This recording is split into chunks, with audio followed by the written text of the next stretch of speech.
দ্বিপাক্ষিক বাণিজ্যে বাহুল্য খরচ বাদ দিতে রাজি হল বাংলাদেশ ও চীন। এখন থেকে দুদেশ ডলারের বদলে স্থানীয় মুদ্রার ব্যবহার বাড়াবে, ফলে সাশ্রয় হবে রিজার্ভ। এখানে সব ধরনের শাড়ি পাওয়া যায়। চোখ জুড়ানো ডিজাইন, সুতির শাড়ি, সিল্ক শাড়ি, জর্জেট শাড়ি, কাতান শাড়ি, শিফন শাড়ি পেতে চাইলে চলে আসুন আমাদের দোকান। বাণিজ্যের ক্ষেত্রে টাকা থেকে ডলার আবার ডলার থেকে ইউয়ান কয়েকধাপের বিনিময়ে খরচের পরিমাণ অনেক বেড়ে যায়, যার সরাসরি প্রভাব পড়ে রিজার্ভের ওপর ও জিনিসপত্রের দামের ওপর।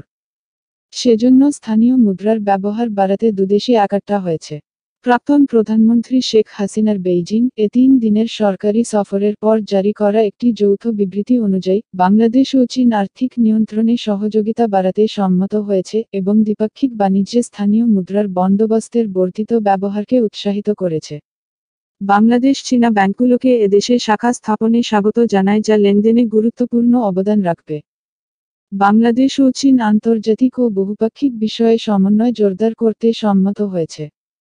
আন্তর্জাতিক শান্তি ও নিরাপত্তা, টেকসই উন্নয়ন, মানবাধিকার, মানবিক বিষয়, জলবায়ু পরিবর্তন, শক্তি পরিবর্তন এবং পরিবেশ সুরক্ষা সংক্রান্ত বহুপাক্ষিক প্রক্রিয়ায় অবস্থানের আরও সমন্বয় এবং বৃহত্তর ঐকমত্য গড়ে তোলার প্রস্তুতি, যৌথভাবে সাধারণকে রক্ষা করার জন্য উন্নয়নশীল দেশগুলির স্বার্থ সমুন্নত রাখা হবে।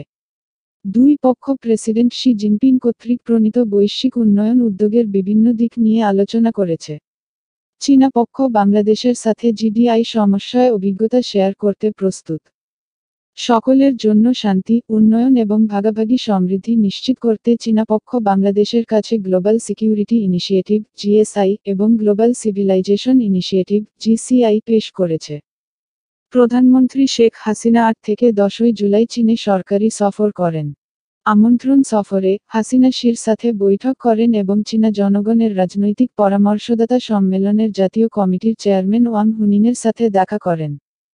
একটি সৌহার্দ্যপূর্ণ ও বন্ধুত্বপূর্ণ পরিবেশে উভয় পক্ষ দ্বিপাক্ষিক সম্পর্ক এবং আন্তর্জাতিক বিষয়ে গভীরভাবে মতবিনিময় করেছে এবং আঞ্চলিক পারস্পরিক স্বার্থের বিষয় এবং ব্যাপক ঐক্যমত্যে পৌঁছেছে। গণপ্রজাতন্ত্রী চীনের প্রতিষ্ঠার 75তম বার্ষিকীতে বাংলাদেশ পক্ষ চীনা পক্ষকে অভিনন্দন জানিয়েছে এবং নতুন যুগে চীনের ঐতিহাসিক সাফল্য এবং অর্থনৈতিক ও সামাজিক উন্নয়নে পরিবর্তনের প্রশংসা করেছে।